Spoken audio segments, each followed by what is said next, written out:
प्यारे प्यारे बच्चों, आपको दो मित्रों की कहानी सुनाता हूँ। और कहानी को सुन के आपको मालूम होना चाहिए कि एक दूसरे के साथ मित्रों का कैसा व्यवहार होना चाहिए। हम एक दूसरे के लिए क्या कर सकते हैं, इससे इस कहानी से हमें यही सीख मिलती है। जय विजय में गहरी दोस्ती थी। दोनों एक ही कक्षा में पढ़ते थे। जहाँ जय धन संपन्न था, वहीं विजय निर्धन था। जय के पिता एक सफल व्यवसायी थे, जबकि विजय के पिता की मृत्यु हो चुकी थी और उसकी माँ लोगों के घरों में चौका बर्तन करती थी। वे बमुश्किल विजय के स्कूल की फीस जुटा पाती थीं। एक दिन विजय की माँ बीमार पड़ गई और वह कई दिनों तक काम पर न जा सकीं। इस कारण वे विजय के स्कूल की फीस न भर सकीं। नतीजन विजय को स्कूल से निकाल दिया गया। विजय के स्कूल न आने पर जय ने भी स्कूल जाने से मना कर दिया। वह अपने पिता से बोला, पिताजी, मैं स्कूल नहीं जाऊंगा। जब मेरा दोस्त ही स्कूल नहीं आ रहा तो भला मैं स्कूल जाकर क्या करूंगा।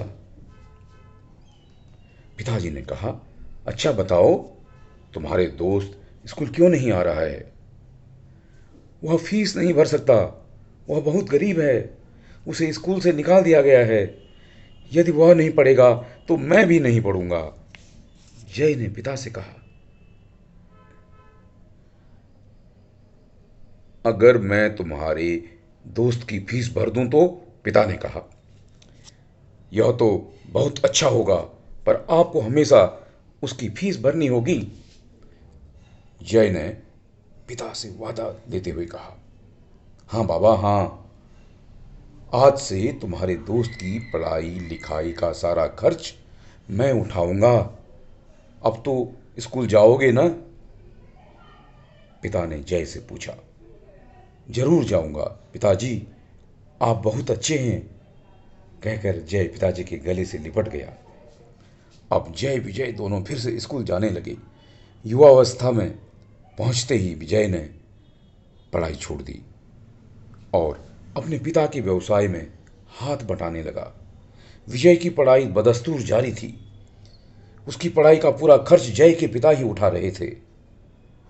विजय पढ़ लिख कर एक बैंक में अफसर हो गया और दोनों दोस्तों का जीवन आराम से बीतने लगा। शीघ्र ही दोनों ने अपनी अपनी गृहस्थी बसा ली। समय यूं ही बीत कर रहा था, पर एक दिन दुर्भाग्य ने जब जय के दर पर दस्तक दी।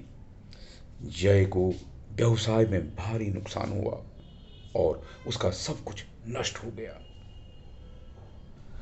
वह दाने दाने को मोहताज हो गया। उसकी पत्नी ने कहा, अपने दोस्त विजय से सहायता मांग लो, वह इस विपत्ति में अवश्य हमारा साथ देगा। स्वाभिमानी के धनी जय ने पत्नी के प्रस्ताव को ठुकरा दिया। जय नौकरी की तलाश में यहां वहां भटकने लगा, पर उसे नौकरी नहीं मिली। एक दिन वह कंपनी से इंटरव्यू देकर लौट रहा था। गर्म धूप से पूरा वातावरण तप रहा था। जय ने 2 दिन से कुछ नहीं खाया था। उसके लिए एक एक कदम चलना दूभर हो रहा था। वह भूख, थकान और गर्मी सह न सका और बेहोश होकर गिर पड़ा। देखते ही देखते उसके चारों ओर भीड़ जमा हो गई। तभी उसके पास एक गाड़ी आकर रुकी। उसमें से एक व्यक्ति उतरा। उसने जय को उठाया तो वह उसे देखकर चौंक गया।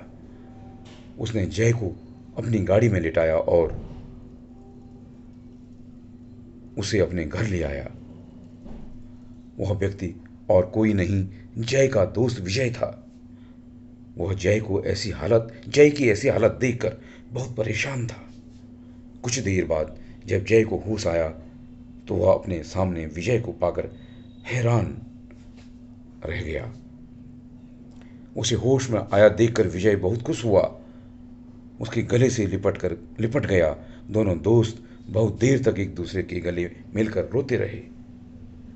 वो एक लंबे समय के बाद मिले थे, और वो भी इस तरह जैसे कि कृष्ण सुदामा।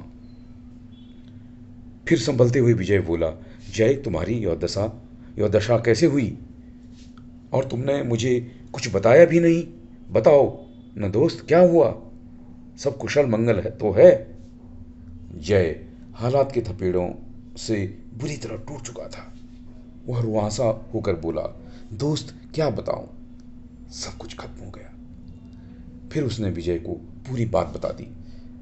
विजय का भी गला भर आया। वह रूंधे गले से बोला, बस यही थी हमारी दोस्ती।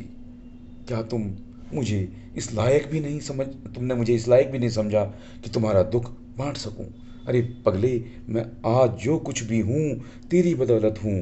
और तूने कहते कहते विजय फूट फूट कर रो पड़ा।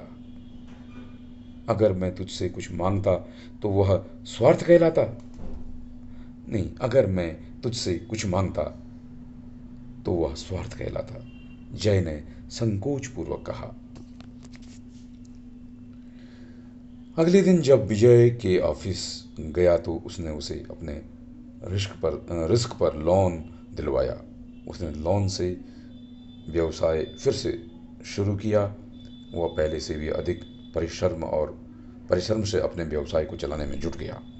शीघ्र ही उसका व्यवसाय खूब फलने फूलने लगा।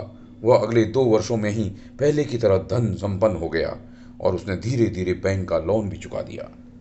अब दोनों दोस्त एक बार फिर से सुखपूर्वक रहने लगे। अब उसकी दोस्ती और भी गहरी हो गई थी। मित्रों, यहां पर भी आपने यही सीखा है कि किस तरीके से एक दोस्त दूसरे दोस्त की मदद कर सकता है, अगर दिल में सच्चा प्यार हो तो।